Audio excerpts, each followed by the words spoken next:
Putin की आक्रामकता पर आर्थिक सख्ती विदेशी मुद्रा भंडार से होते हुए सोने के भंडारों तक पहुंच गई।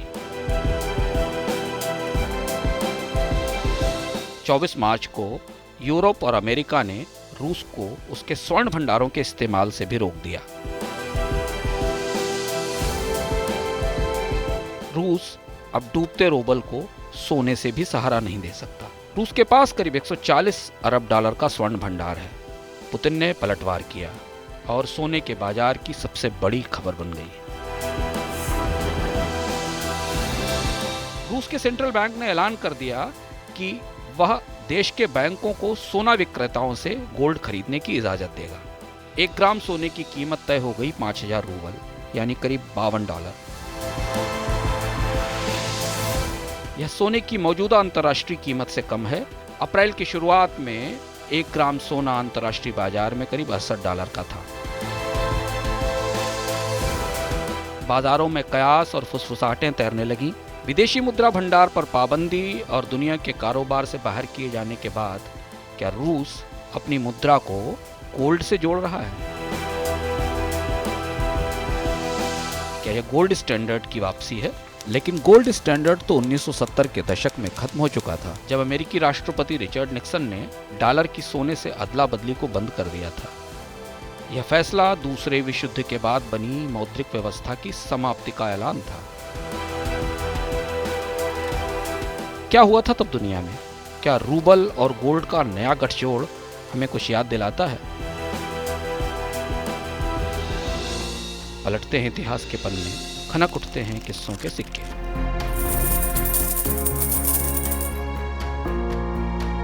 दूसरे विश्व युद्ध से पहले तक न्यू हैम्पशायर की एक ही बड़ी पहचान थी। अमेरिका का यह छोटा सा उत्तर पूर्वी राज्य अमेरिका में ब्रिटेन के उन उपनिवेशों में से था जहां सबसे पहले आजादी का आंदोलन शुरू हुआ था।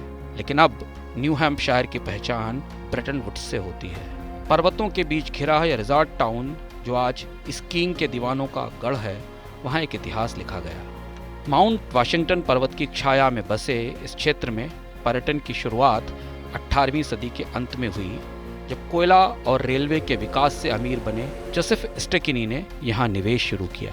उन्होंने यहाँ शानदार माउंट वाशिंगटन होटल बनाया, जो आज भी मौजूद है और इतिहास की धरोहर है। दूसरे विश्व युद्ध के बाद जब रक्तपात रुका और शांति की जरूरत महसूस हुई, तो नई इकोनॉमी की कोशिशों का मेजबान बन गया ब्रेटन वुड्स का यही माउंट वाशिंगटन होटल। 44 देश तब जुटे थे यहाँ। इनमें उस वक्त का ब्रिटिश इंडिया भी था। इन देशों ने मिलकर विश्व बैंक व अंतर्राष्ट्रीय मुद्रा कोष जैसी संस्थाओं की बुनियाद रखी और यहीं से निकली एक नई मौद्रिक व्यवस्था। 1 औंस सोने के बदले 35 अमेरिकी डॉलर का मूल्य तय किया गया। यही था गोल्ड स्टैंडर्ड। अमेरिका पर जिम्मेदारी थी कि उसे हर तरह से इस पैमाने को कायम रखना है। मतलब यह कि अगर सोने की विनिमय दर $35 से नीचे जाती तो अमेरिका को डॉलर छापकर इसे संतुलित करना होता था। ब्रिटिश पाउंड, जर्मन मार्क और फ्रेंच फ्रैंक 3 ऐसी और बड़ी मुद्राएं थीं जिनके विनिमय का आधार अमेरिकी डॉलर हो गया था। 1960 तक सब कुछ ठीक चलता रहा। इसके बाद वक्त ने करवट ली। जापान और यूरोप का निर्यात तेजी से बढ़ा। विश्व व्यापार में अमेरिका का हिस्सा घटने लगा। अमेरिकी डॉलर की मांग कम हो गई और दुनिया के देश अमेरिका पर डॉलर के बदले सोना देने के लिए दबाव बनाने लगे। इसी दौरान अमेरिका में रक्षा खर्च बढ़ाने के लिए और ज्यादा करेंसी छापी गई। अमेरिका में सोने की आपूर्ति तो बढ़ नहीं रही थी। एक वक्त आ गया जब अमेरिका के पास डॉलरों की संख्या ज्यादा हो गई और उसके मुकाबले सोना कम बचा।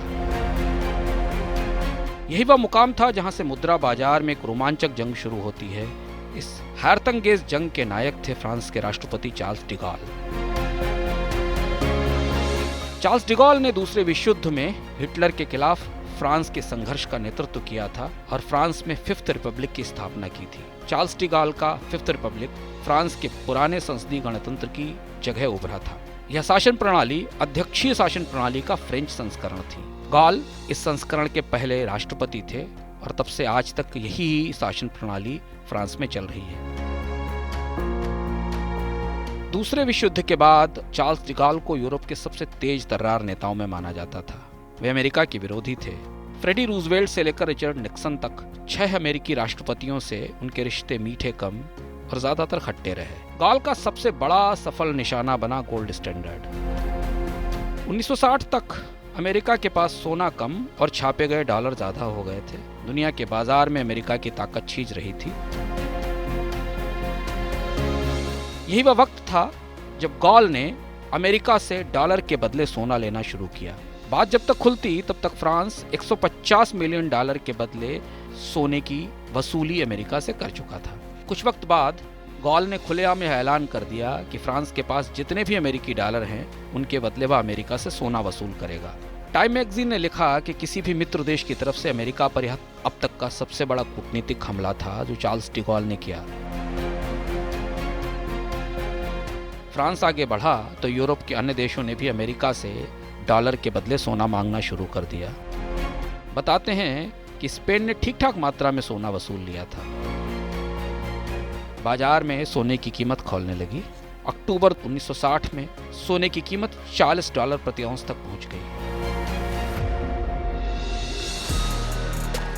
अमेरिका के दबाव पर ब्रिटेन, तब के पश्चिम जर्मनी, इटली, फ्रांस, स्विट्जरलैंड और नीदरलैंड ने मिलकर एक लंदन गोल्ड पूल बनाया। कोशिश यह थी कि इन देशों के पास जो सोने के भंडार उपलब्ध हैं उनके इस्तेमाल से गोल्ड स्टैंडर्ड को बचाया जा सके, यानी कि $35 प्रति आउंस की कीमत को बनाए रखा जाए। यह पूल 6 साल तक चला, लेकिन 1968 में फ्रांस ने इससे नाता तोड़ लिया। लंदन गोल्ड पूल ढह गया। इसके साथ गोल्ड स्टैंडर्ड की उल्टी गिनती शुरू हो गई। 1962 में अमेरिकी फेडरल रिजर्व ने दुनिया के 9 केंद्रीय बैंकों के साथ एक स्वैप सुविधा शुरू की थी। इनमें ब्रिटेन, तब का पश्चिम जर्मनी, इटली, फ्रांस और कनाडा प्रमुख थे। कोशिश यह थी कि डॉलर के बदले सोने की मांग को सीमित और संतुलित किया जाए, लेकिन तब तक अमेरिका के मौद्रिक सिस्टम की दरारें खुल चुकी थीं। सोना कम था और डॉलर की भरमार थी। अंततः गोल्ड स्टैंडर्ड का अंत आ पहुंचा। 1971 में अमेरिकी राष्ट्रपति रिचर्ड निक्सन ने गोल्ड स्टैंडर्ड खत्म कर दिया। डॉलर को सोने से बदलने की नीति समाप्त कर दी गई। अमेरिका में इंपोर्ट्स पर 10% ड्यूटी लगा दी गई। अमेरिका ने विदेशों को दी जाने वाली सहायता में कमी कर दी और इसके साथ दूसरे विश्व युद्ध के बाद बनी मौद्रिक व्यवस्था ढह गई। उसके बाद सोना यानी गोल्ड दुनिया की आधारभूत मुद्रा या फिएट करेंसी नहीं रहा।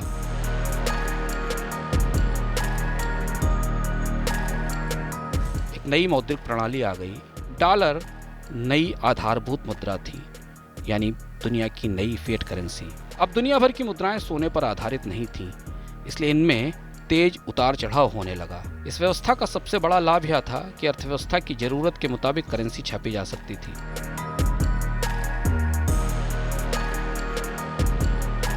लेकिन करेंसी के छापाखानों से महंगाई भी निकलने लगी। इस नई मौद्रिक प्रणाली का उद्घाटन अमेरिका में ग्रेट इन्फ्लेशन यानी महा महंगाई के साथ हुआ था, जिसके बाद दुनिया के मौद्रिक प्रणाली में बहुत कुछ बदल गया।